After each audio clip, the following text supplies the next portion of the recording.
Bula Vinaka, and good morning, everyone. I hope you're all doing well, and thank you so much for joining today. I think that by now everyone knows me, but just in case if we have new people in the audience, I'm Camila Eiras, business advisor at the Fiji Trade Commission to New Zealand. So as part of our office efforts to facilitate trade from Fiji into New Zealand, we're constantly monitoring the New Zealand FMCG landscape and trying to identify potential market barriers and obviously providing solutions to tackle some of these barriers.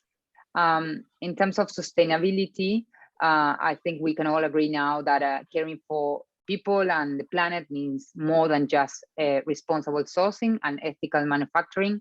When commercializing value-added products, it is important to understand the lifespan of your product and how customers can responsibly dispose of it or keep it in circulation. So when thinking about the benefits or why to do this, I think we can all agree that embedding sustainable practices across your organizations can reduce costs and risks, hence make it more profitable. It helps you to build a great and positive brand reputation. And this ultimately means that you can attract more buyers and connect with investors.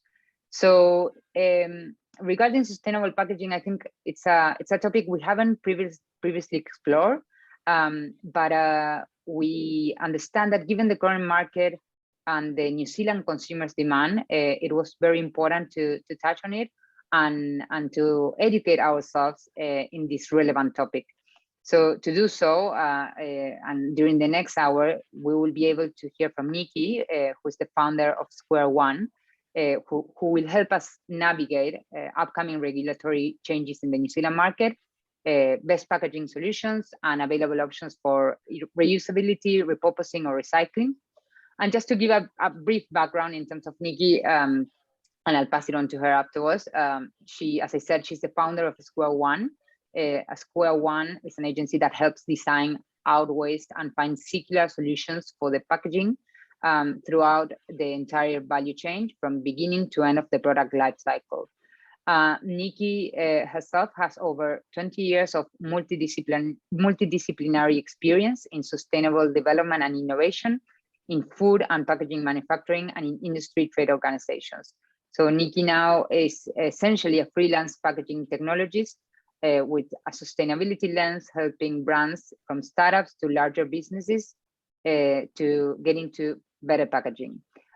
So as always, know that at the end of the presentation, we will have some time for you to ask the questions that you might want to ask Nikki. We encourage you to use the Q&A icon, and if not, you can type them on the chat, and I can read them after Nikki finishes her presentation. So, well, that's it for now. I'll pass it on to you, Nikki. And yeah, hopefully we get some interesting questions at the end. Thanks so much, Camilla. Bola and kia ora from New Zealand. As Camilla's introduced already, I just wanted to sort of paint that background a little bit more. I've been helping companies get into more sustainable packaging as a consultant for the last 7 years, just most recently. But previously to that, I've worked for product manufacturers such as Hansel's Food Group in New Zealand, and before that, Kraft Foods in Canada, where I was a sustainable development and innovation lead for the largest paperboard manufacturer as well, Cascade Canada Inc. So yeah, it's been, I was in Canada for almost 5 years, but returned home and wanted to continue being in that FMCG space with packaging.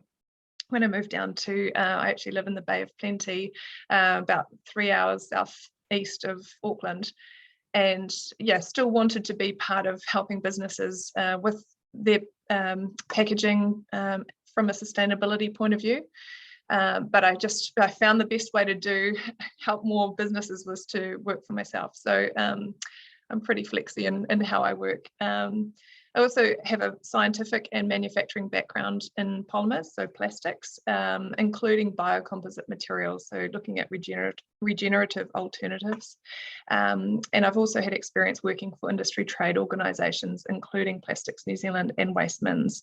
And nowadays I really do try and keep up to speed with what the movements are in national and global packaging, so I can best assist brands. And lately I've actually been helping brands try to work on sort of closing the loop at end of life of their packaging. So once the consumer needs to put the packaging in the right place, it's really trying to find solutions if they don't fit into mainstream curbside recycling.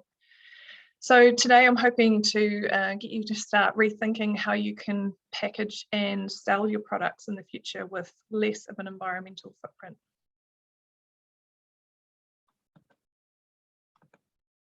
Firstly, there's the age-old fundamental basic diagram that shows the relationship of the three main aspects of sustainability. So as Camilla's touched on as well, sort of making changes for environmental reasons will have the economic and social impact. And this could be a positive and or negative combination, depending on what's more important for your business. So really sort of doing an internal alignment, I guess, of what your intentions are.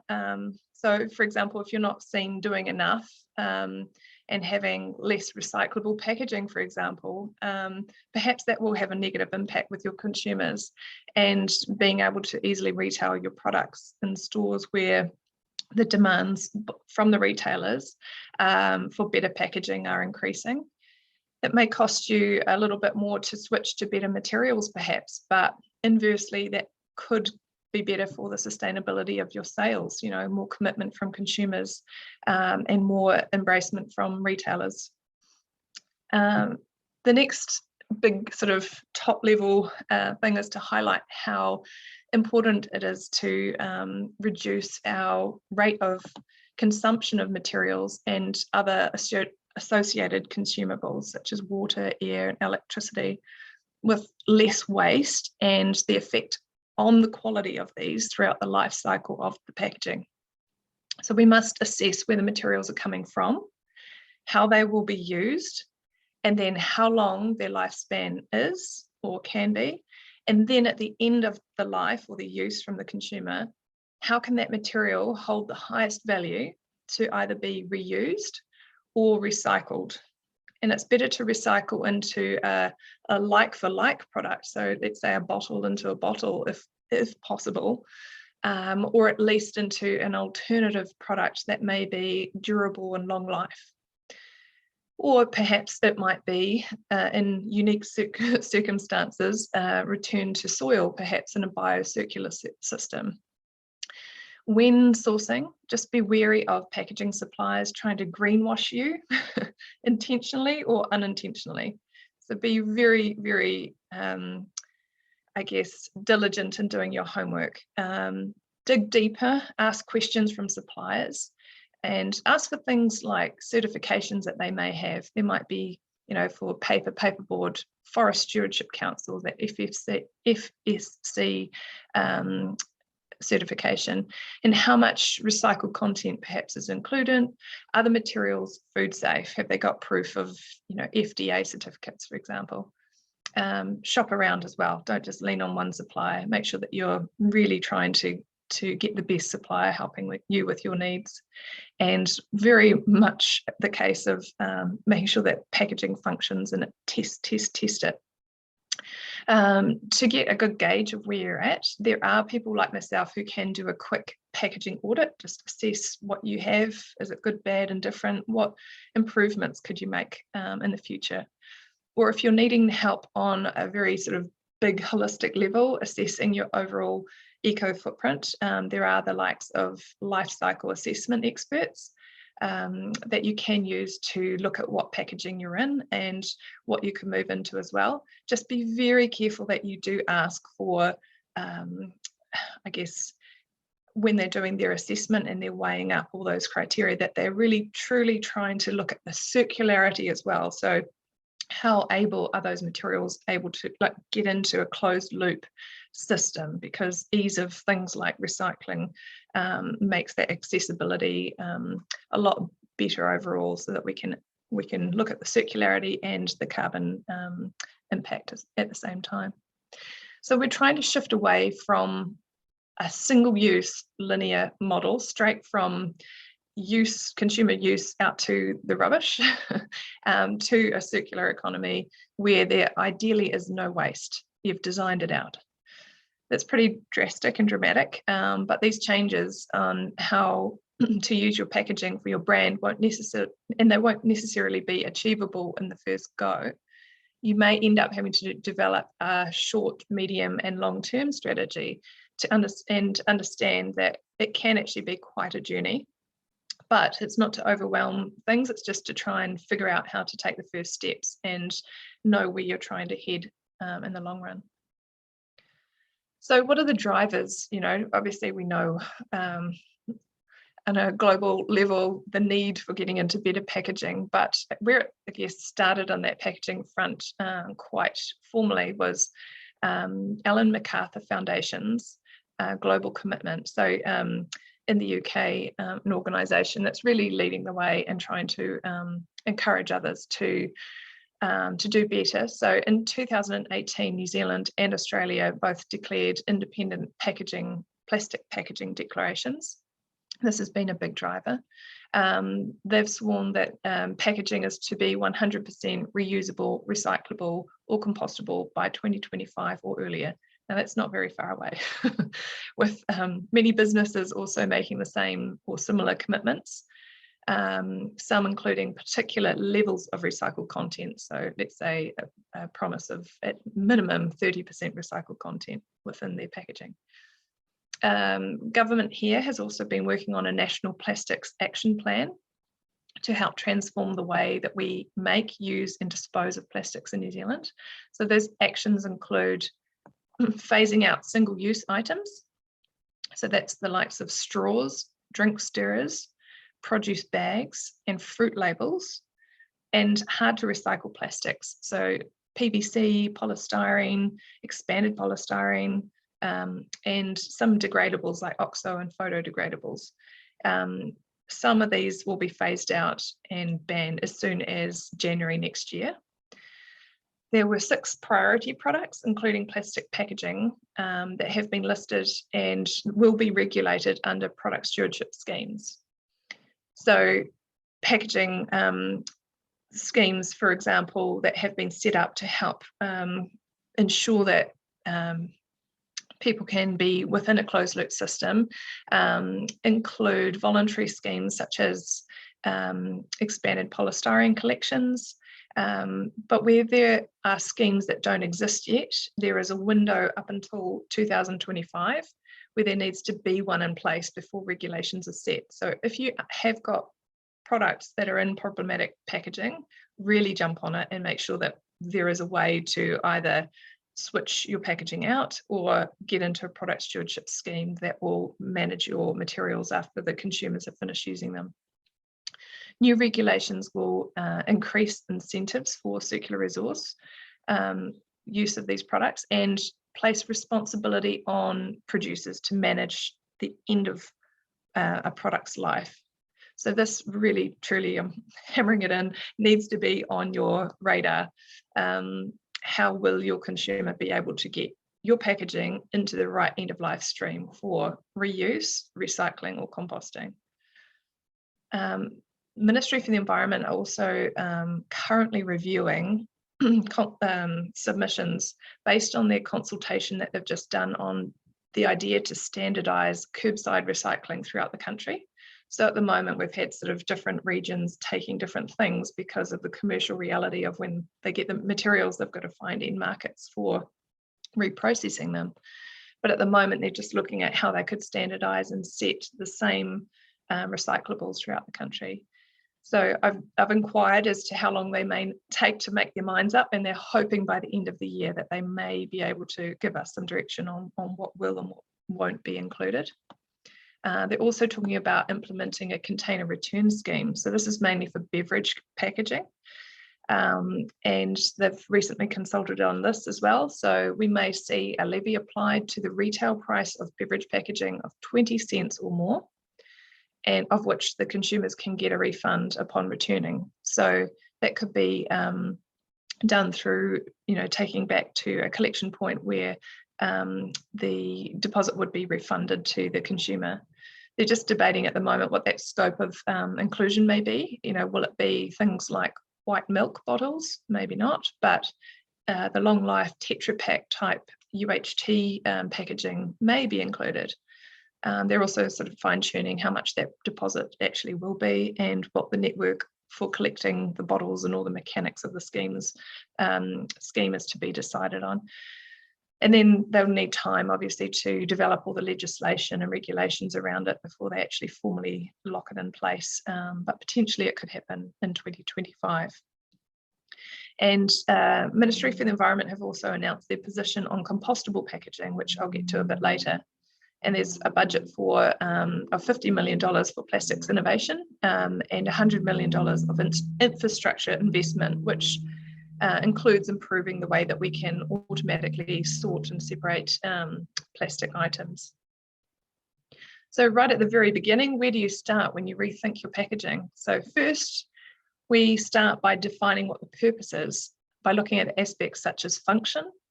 So what is the product you're trying to contain? How does the packaging need to function in order to protect it? How will it be physically packed, handled, stored, shipped? So are you shipping an item in full, or will you have mixed pallet loads? Could any of this change in the medium or long term? What environmental conditions will the packaging have to be subjected to? So will it be high temperatures, a lot of light, humidity? Will it be, and how long will they spend in these conditions? What are the extreme conditions that you may also need to accommodate? So say, for example, when there are delays with sea freight, and what is the product shelf life that is required? Will the packaging keep the contents and its consumers safe? Is the packaging itself safe to use? So what's in it and what's coated on it? There's a whole lot of movement at the moment actually understanding some of the nasty ingredients that may be regulated in the future. Things like, coatings or films on packaging, which are actually quite dangerous. What kind of security, such as freshness seals or tamper evidence or theft deterrence is needed? What requirements do retailers have about your packaging too? Are they asking for a certain % of recycled content? And how is or will this packaging or product be sold? So are you retailing in stores, or are you sending direct to consumers? Is it a combination of both? And both of these could actually have different requirements for your packaging. How will it need to look? What is the aesthetic requirement for your packaging? Again, are you selling online or on shelf? And how important is that user experience when they get their hands on it? Cost, can't do it all without it sort of costing money in some point. So what tier does your product sit? Is it a low commodity or is it high-end luxury product? What would your consumers be prepared to pay for it? If you had to include a slightly higher price for the packaging, could your retail price accommodate for that? What's your budget for packaging, and have you budgeted for the development of it too, just like you would for if it's a food product, the development of the food itself and all the testing that may be required. In terms of cost for your own business, you may need some external expertise as well, and there may be hidden costs that you haven't thought of, say for example purchasing samples, doing your trials and testing. And yeah, just like product development, packaging development is important too. Also, taking a step back and getting things into perspective, there's far more carbon tied up in the manufacturing or the growing of the product in some cases than there is in the packaging itself. So everything that has gone into, you can see by a couple of diagrams here, these are American ones. I couldn't find any ones that would be more suitable, but they basically have the same idea here, where all the elements of getting that product out to market, whether it be the production of it, the processing, distribution, use, and end of life,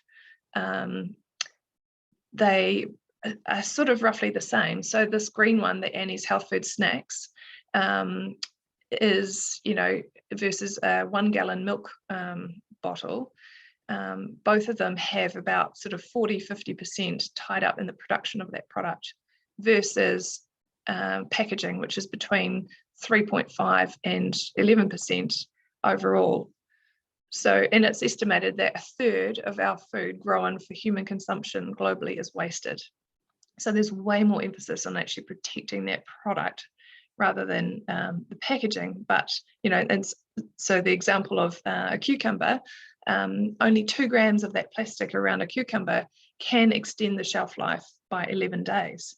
But the difficulty is that that type of plastic film is single use. So that's a linear pathway straight to the rubbish bin. So then thinking about alternatives that could be used, perhaps it could be a compostable film that goes with the scraps to the compost bin, or an innovative coating such as a peel. So a peel is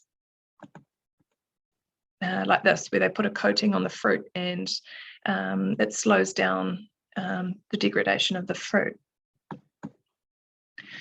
This is sort of like our main guide to follow. This is the waste minimization hierarchy.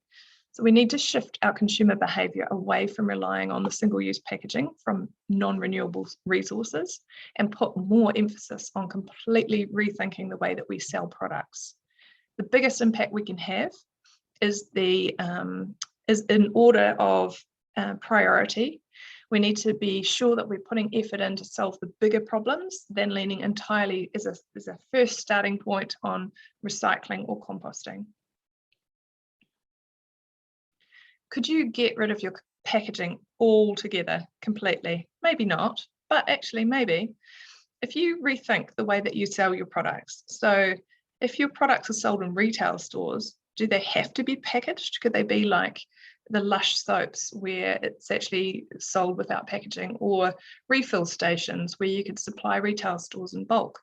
This allows the consumer just to pay for the product and not pay for the packaging. Can you eliminate your reliance on fossil-based resources and instead look at using renewable or regenerative materials such as bio-HDPE, which is made from sugarcane? And it's identical in plastic to the conventional number 2 HDPE, which can be recycled at curbside. Is there a part of your packaging that you can eliminate? So it might not be all of the packaging, it might be some of it. So say, for example, this over-packaged toothpaste, you know, does it need the box? Probably not. Or even better, could you rethink your product entirely and concentrate it down to it's a powder or a tablet? Taking packaging layers out is easily done in e-commerce, so direct to consumer sales.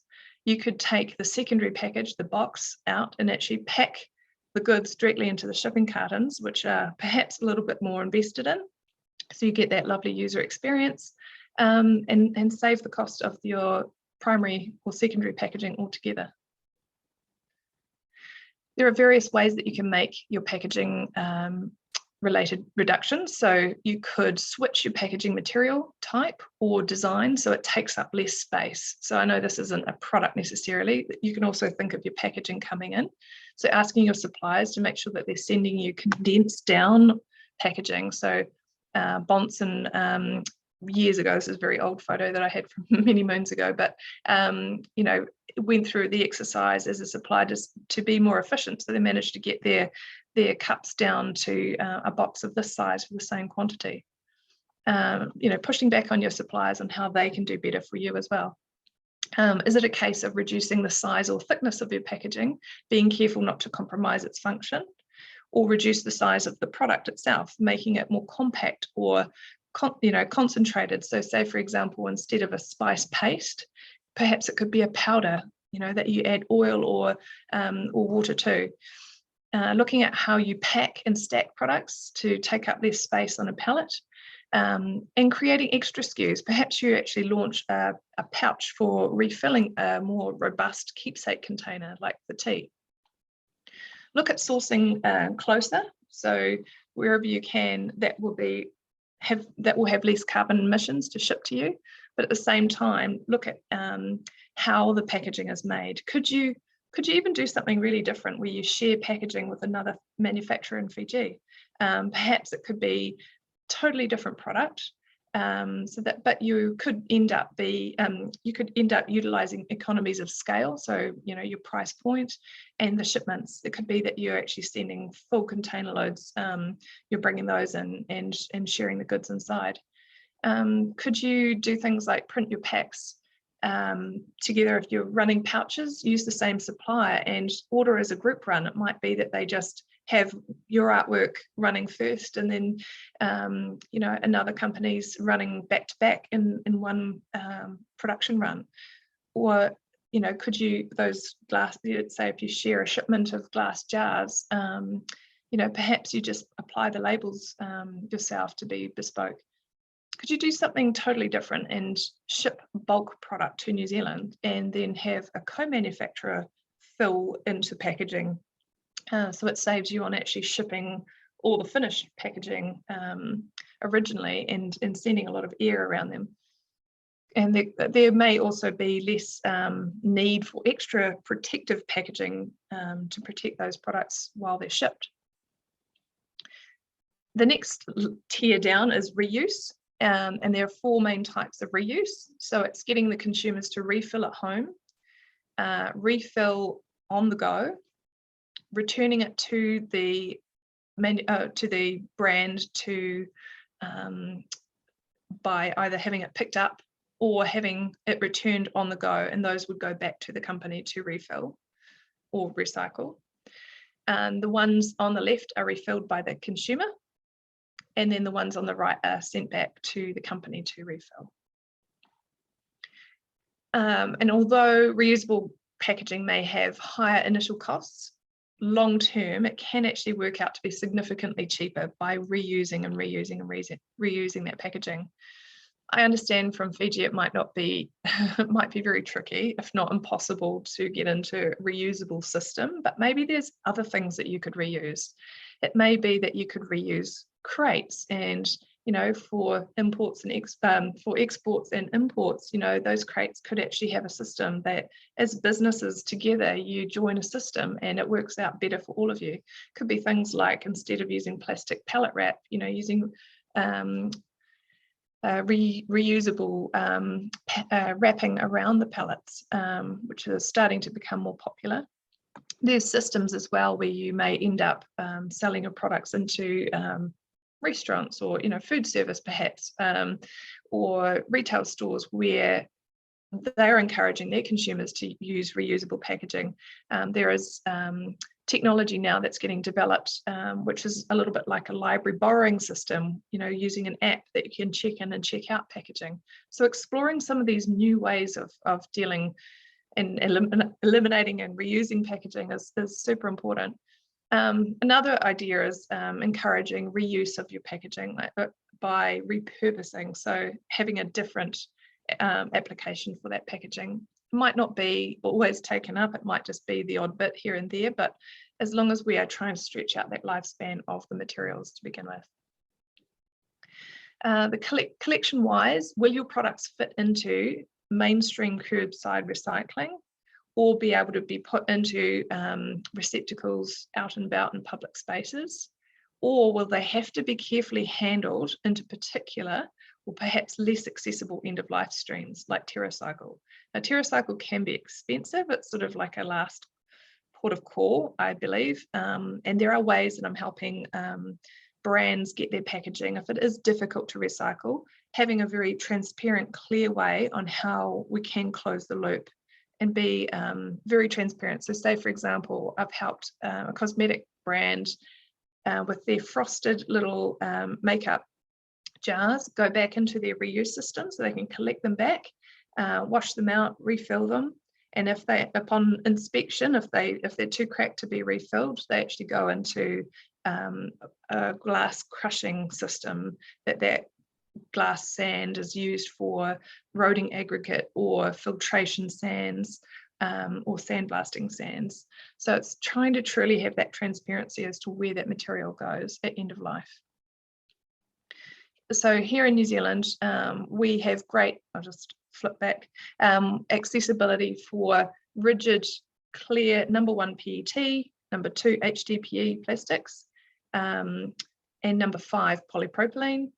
And in glass, only clear, amber and green, no other colours, and paper and cardboard, as well as steel and aluminium, so tin cans or aluminium beverage cans. We can recycle quite a bit in New Zealand, and some of those may be into like-for-like products, or they may be into durable items. But if you're very interested in more detail as to some of the complexities as to what you can and can't put on with other materials. So say, for example, label compatibility, or what shape and size. That's actually really important to know as well. Like what are some of the contamination risks of having materials go through in a recycling stream, where the collectors and the reprocessors really get a headache by taking this material because it's not truly desirable for recycling and it might not have a huge amount of value. So contamination might be that the items are too small and they have to be, at a minimum, to go through automated sorting, a minimum of 50 millimeters, so 5 centimeters in each direction. So that's width, depth, and height. If they don't meet that dimension criteria, they may fall out. Are perhaps some of your items mixed materials? So do you have something that needs to be separated beforehand? Pumps and spray triggers and caps. You need to be communicating to the consumers to take them apart before recycling if they are of the right size once, let's say, the jar goes through. Mixtures of materials are not great. So say, for example, in paper tube canisters, where you've got a foil and a plastic liner inside a paper tube, a lot of people don't realize that when they go through automated sorting systems that they're sorted by shape first. So the sorters will drop this out thinking it's a beverage container, but then it won't be plastic, it won't be aluminium, it won't be of value in those streams. So it will actually not make it through to paper and cardboard recycling, and it will be taken out as waste. There are other tricks as well, knowing not to use a lot of black plastics. I'm not sure about Fijian products, but certainly in New Zealand, maybe it's the All Blacks. A lot of marketers just love using black. And at the moment, there's not the ability to detect black. It just doesn't get seen by the optical sorters. And things like frosted glass, that makes it really hard for the light to go through when they're detecting it. So it will think that it's waste and reject it.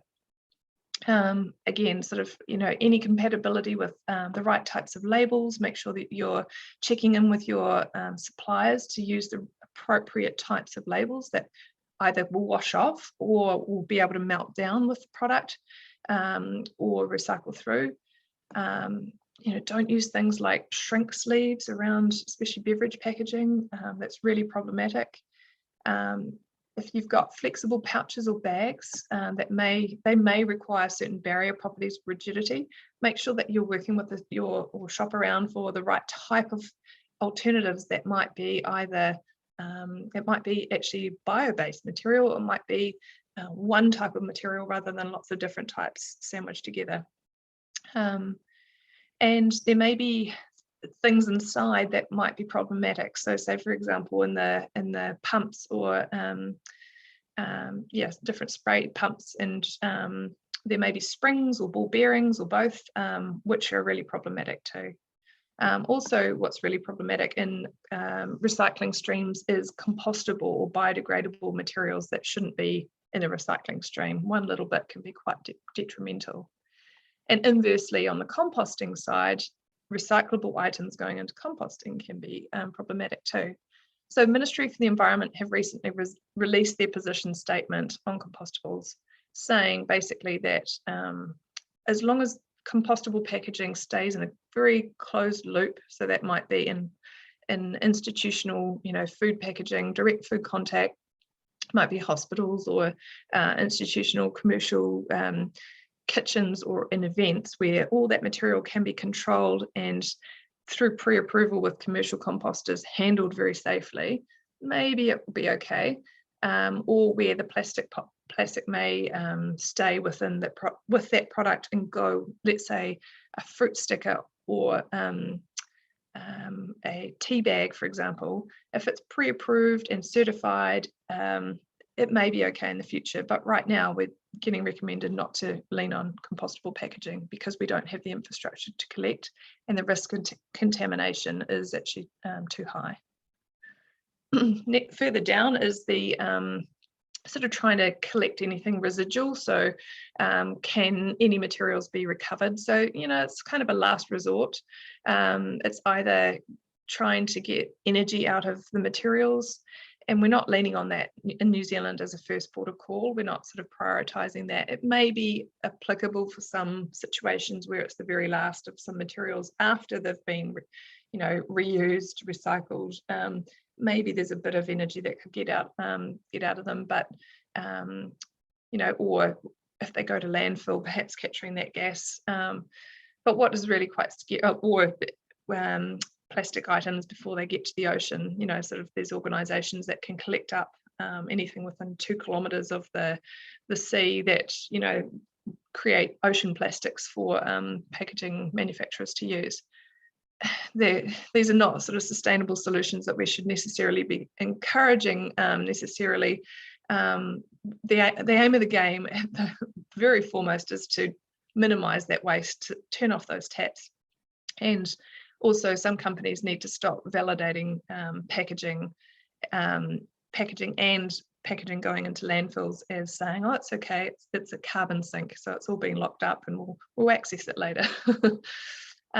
Be very, very clear in your communication to your consumers about what your items are made out of and where they should go. So that may be on pack, and it may be also, I feel a really good opportunity is to put that online. When people are shopping and looking at your website, have that really true communicationist and be transparent about the material type and where it should go. Simply just putting a recycling triangle on it, perhaps, even if it has a number inside it for the plastic material type, for example, isn't really good enough sometimes. We need to take it a step further, really try and find out what happens to your materials at end of life or end of use. The Australian recycling label, so this is an example of the labelling system, which is supported with the PREP tool, helps determine what to do with each type of packaging. It might be perhaps, expensive to join, but, it may be worth looking at other schemes that are applicable too. Here in New Zealand, we have the soft plastics recycling scheme. If you've got flexible film and pouch bags, would it fit within that scheme? Could you use the assets? It's just important to realise that through the Australian recycling label and the likes of soft plastics, that you actually do need to be a member to pay for the licence to use these icons. And be very careful with the claims that you make. They must be accurate, they need to be scientifically sound, and they have to be substantiated as well. So no sort of greenwashing to consumers. If you do mislead, it could be that you get fined for making false or misleading claims under the Fair Trading Act. So just, if you're not sure, get technical and legal advice. But if they're credible, show too, you can sort of shout from the rooftops, or, get people to really know about sort of the efforts that you've gone to for, let's say, sourcing that FSC certified paper. You could actually check with your supplier and then say that your paper is sustainably sourced, for example. And lastly, as a business, just think about how you can find ways on reducing your consumption of your materials. How can you turn that tap down or turn that tap off? And all the other consumables that sort of go into the sourcing, the production, the use, and do as much as you can to ensure that as little waste is created as possible. Prioritize that waste minimization hierarchy diagram for the biggest gains.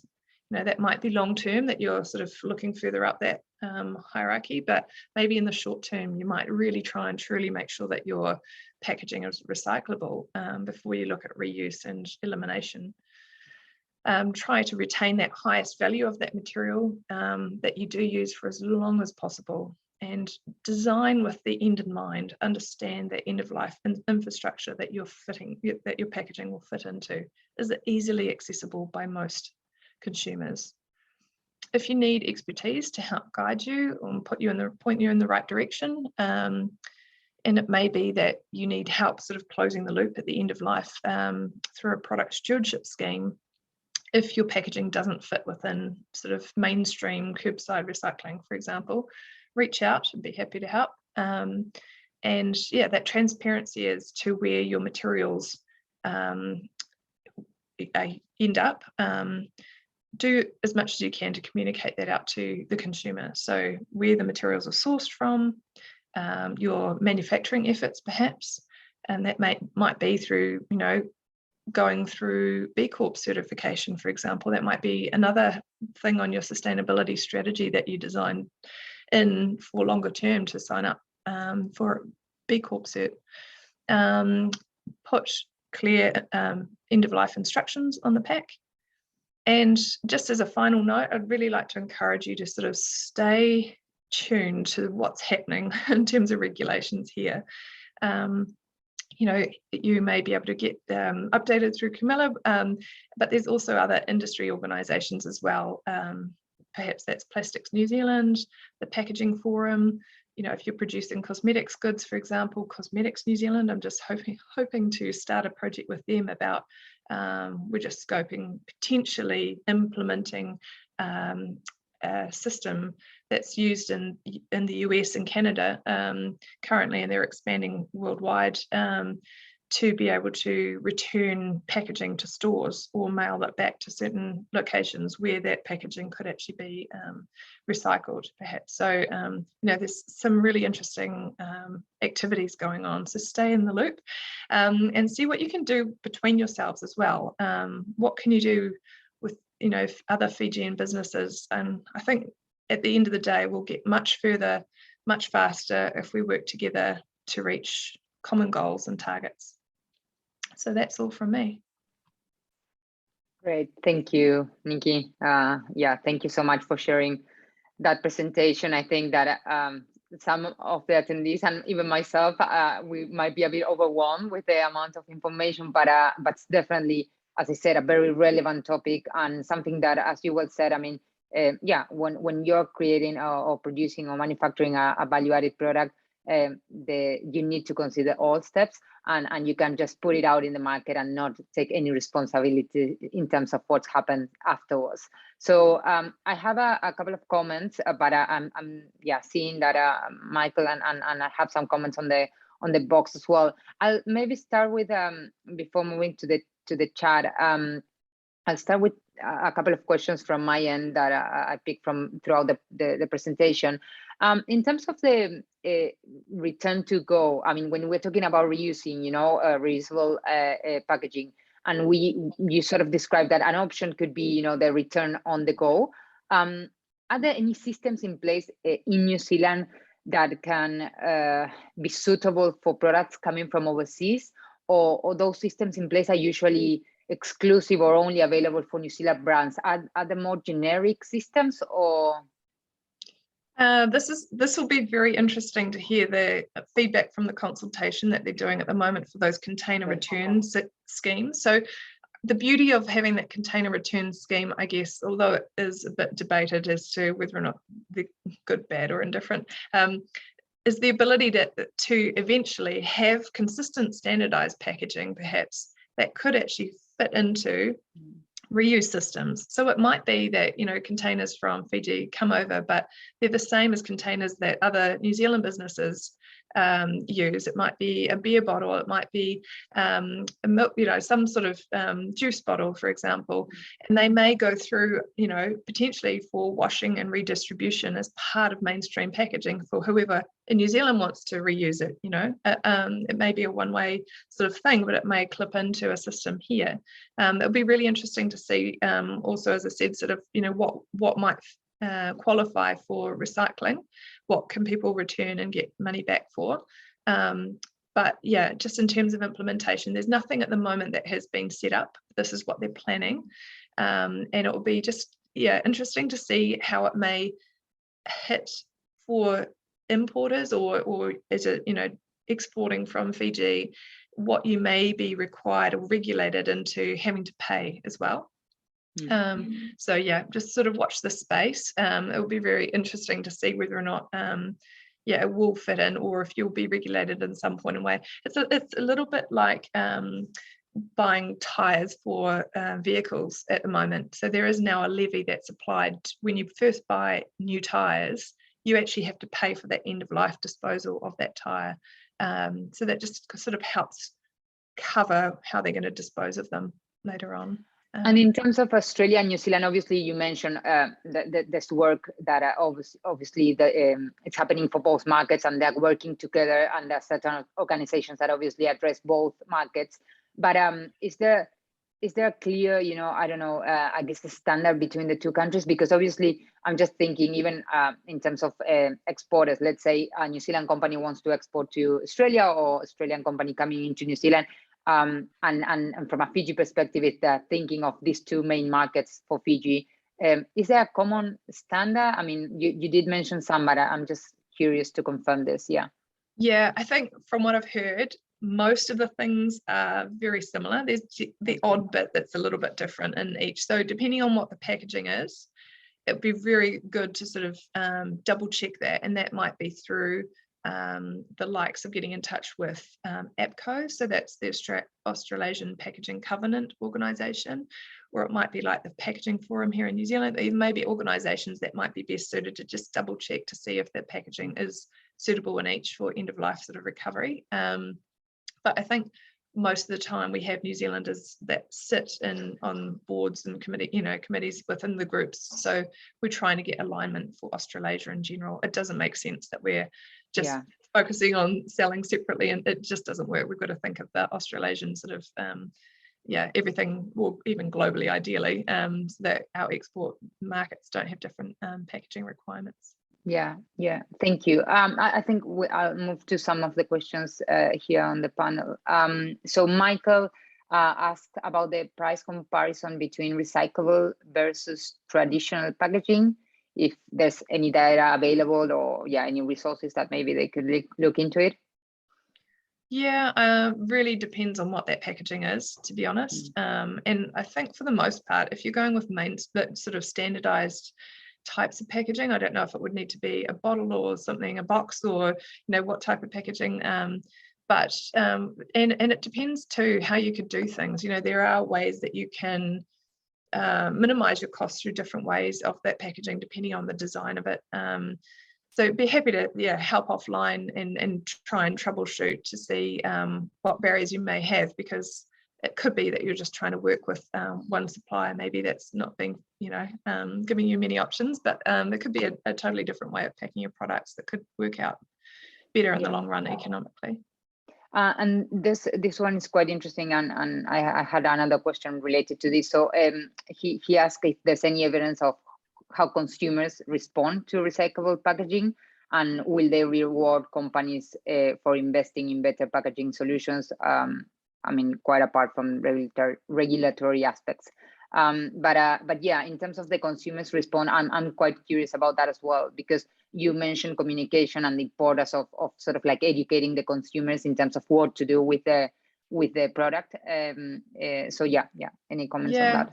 I don't have specific examples, but I know for sure that there are studies. I've heard of studies that have gone on in terms of how much greener consumers are now when they're actually buying products. A lot of them are checking the packs for how recyclable items may be. Some of the extreme consumers will be trying to not even buy products and packaging. But I think for mainstream shoppers, especially in supermarkets, for example, there's more and more people who are very conscious about what they're buying and what will they be left with at the end of consuming that product. So I think there is a huge focus now on engaging, but I think before you even get to retail in the supermarkets or look at changing your packaging, a lot of that time, that gatekeeping will be from the supermarkets itself. They're now being very strict on what they'll list in their stores. And that regulation is sort of like is a stick. There's not really any dangly carrot incentives at this stage, but I think an incentive may be that if you don't do it, you may risk being delisted. You might not be able to relist again. There are incentives to get your products into better packaging for long-term survival in stores. So yeah, I see the end goal being that loyalty with consumers, that relationship that you've got, that they trust you and that you are being very clear about what your materials are and that you are trying to do as best you can, seeing that material go to the best end of life stream. But yeah, and being sort of having that security and that relationship with the with the stores that you're selling into. Yeah, and it's interesting what you said, and I do have experience from obviously a specific company in Fiji trying to introduce the product to Countdown, and in that category review process, I mean, part of the feedback and takeaway was that they needed to adjust their packaging, so they needed to review certain elements of the packaging. And I know, obviously, in conversation with other companies in New Zealand that are currently have their products in Countdown or even Foodstuff, New World, is what you're saying, right? I mean, they're constantly being reviewed, and I guess that encouraged to do better and to change certain aspects of the packaging as well. So yeah, I mean, I agree. I mean, in terms of incentive, I think that definitely there's an opportunity in terms of penetrating, you know, new markets and yeah, getting your product into new retailers if you do align with a sustainable packaging. There's another one, a final question from Michael that well, yeah, basically ask best sources for procuring recyclable packaging systems. Yeah, I don't know if well, you already mentioned a couple, but I mean, if there's any other resources that you might want to share later on, Nikki, I can always share that via email with the people that have attended the event. Yeah, I think one of the things we talked about, and I didn't mention in this presentation, but I would love if through circulating the recording of this webinar, you know, putting the link, say, for example, to the New Zealand Trade and Enterprise articles that I've just helped them write, helping guide sort of, you know, getting into packaging, and you know, if it all is a bit sort of, you know, hard reading it, you know, reading yourself and sort of trying to navigate that space, I'm just a phone call or an email away just to help guide you. And a lot of the time my clients just need a little bit of direction. I might just, you know, say, hey, look, you know, check out these 5 suppliers, for example, ask these types of questions, or depending on level of expertise or resource internally, you know, people might say, oh, can you just find out for me and bring that information back to help guide me into the right types of materials. I do things like, you know, shop around for better prices of packaging too, and yeah, just sort of getting creative on how brands could do things a little bit differently. So yeah, very happy to help if that resource online isn't going to be helpful enough. Yeah, and I mean, obviously, it's sort of related to this one, and if you don't have it off the top of your head, that's okay. But I was quite curious because obviously we work a lot with the agriculture sector, so the exports of fresh produce is a big part of the work that we're trying to do and to support the Fijian exporters. You talk at some point. You mentioned the stickers, the fruit stickers or the vegetable stickers. Are there already companies in New Zealand that are offering these compostable options that potentially Fijian brands could benefit from? Yeah, I don't. There are many people working in this space, and I haven't sort of identified the ones that qualify in the right types of use just yet. But I know that there's also not just stickers. I know that some companies are also looking at how to laser, you know, etch onto things like fruit without being detrimental to the shelf life of the produce as well. So there are some creative ways around there. But if anyone needs any supply contact names, I'd be happy to connect people to, you know, find out further depending on what their requirements are, as I've been told different types of produce have different requirements too. So yeah, happy to help people in the right direction. And I have one more. I mean, if I'll check just in case if there's any other final questions that they want to submit, but again, sort of thinking more about the exports and the imports and potentially, you know, talking more about the fruit and vegetables. You mentioned, you know, crates and maybe, you know, using a system where crates can come back, you know, from one point to the next one. I know that obviously, when you think more about coffee cups or even containers, food containers, we have the again and again system in New Zealand. Do you know, again, it doesn't matter if you don't have the name, but do you know if there's a system in place for crates within New Zealand? I wonder if, again, we'll actually stretch out to include crates. I know that with some of the products that it's all sort of, very top secret sort of stuff that they're working on at the moment, but there are some really big movements that are going to happen, and I really highly encourage people to start looking at reusable systems. And I think there are some things in the works. I don't know of necessarily any specific crate companies, But I also suggest being creative in the sense that, it might be that in Fiji, it's small enough to perhaps have a working group, and these sort of topics are worth dropping the commercial sensitivities on, because it might be different types of products that go into these, but it could be worthwhile having a group together to think about ways of working together a lot tighter, to do things that are cost effective. And on the same end, like, very happy to connect and sort of get the right people in a working group to sort of see how that system could actually connect up, if it doesn't exist already, to actually make it, to set it up and get it going. There could be even ways that could be funded, so there's a lot of funding available. If it's driven from New Zealand's end, say, for example, there may be ways that we could actually help out and send as a trial, do pilot trial of sending crates out, see if it will work, packing, importing, collecting them back, and depending on cost too, it might fall over, but it might not. It might be that there's enough businesses eventually to sort of break even or make it efficient. So in the long term, you're not having to buy continuous supply of cardboard boxes, say, it could be that you've invested once in a durable crate, and then, it might be a durable pallet, it might be, anything that could be going around and around. So yeah, understanding too that some of these things may be heavier, so there is a bit of an impact on transportation, that carbon emissions and potentially the bulk space. But if there's other ways that you're actually taking out packaging inside, or just, I think it would be worth exploring to see where the best gains could be had and working together, because I think at the end of the day, just having the economies of scale, it's so hard for one business to commit to things like investing in crates themselves.